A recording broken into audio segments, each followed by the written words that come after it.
Ndugu yangu wa Mbilianga. Ndugu yangu wa Mbilianga, Bwana asifiwe. Ndugu yangu wa Mbilianga, Bwana asifiwe. Unajua Biblia inasema aje? Biblia gani wewe? Wewe toka hapa bwana. Biblia inasema aje ndugu yangu? Jifunze kutoa. Biblia gani? Biblia inasema jifunze kutoa. Utabarikiwa. Hiyo ndio hiyo nje mnanyang'anya nayo watu. Mimi usifikirie utapata kitu hapa. Ndugu yangu toa ubarikiwe. Wewe nani bwana? Toka hapa bwana.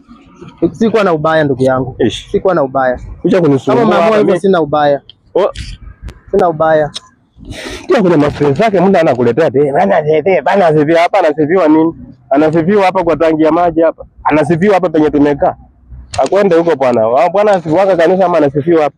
Tafuteni injili mahali inapatikana. Si ati mahali popote tu mnatafuta injili.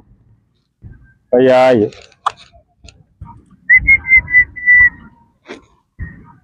Hiyo imeisha. Hiyo jeli itakata nywele.